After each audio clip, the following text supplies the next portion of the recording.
Terrestrial LiDAR is a technology that has been used by surveyors for a long time to survey engineering structures. But the advent of mobile and aerial platforms where the LiDAR equipment could be attached to and to do survey is a new advancement that shows great promise for doing evaluation of long transportation corridors.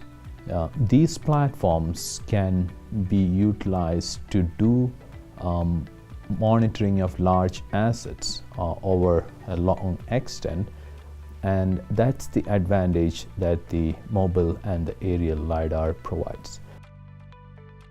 To collect LiDAR data, you need a laser scanner, which is typically mounted on a tripod at the area to be surveyed. It's very necessary to assess the site before you even start scanning. Figure out where shadows may occur, where your scan positions need to be, how many scans you need.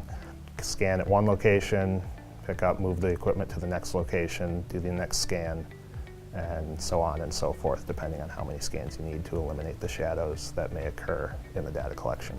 Typically, LiDAR will also have a camera attached, which will collect a RGB value for each point, which can be used to color the scan and put it into true color. LiDAR is a range measuring system. It works by sending out laser pulses that bounce back from the target surface that one is trying to measure. There are two ways of measuring the distance. One is by measuring the time of flight, the time it takes for the pulse to travel to the surface and back, and the other one is by measuring the phase difference of the reflected pulse. The physical principle is very simple, and it can give you point measurements. That is, every time a LiDAR pulse leaves the instrument and comes back, you obtain the position of one point in three-dimensional space on the surface.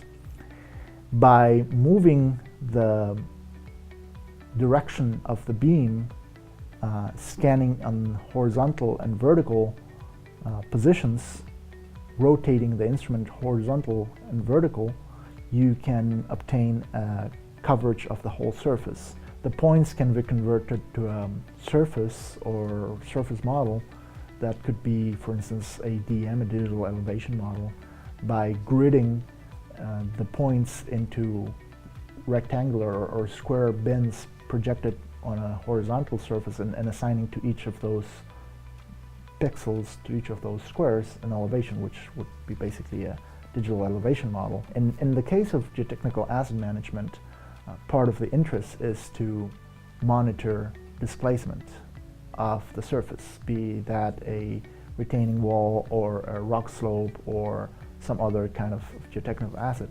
In that context, usually what will be the procedure is to take LiDAR point clouds at different times and then compare them. By subtracting values from the later DM from the earlier DM, we can assess how much the elevations have changed, and in that way see the changes that have occurred due to changes in the surface, be that deformation or erosion or deposition, whatever made that surface change. And this is the primary interest of, could be the primary interest of doing LiDAR scans of geotechnical assets like a slope, rock slope, or a retaining wall.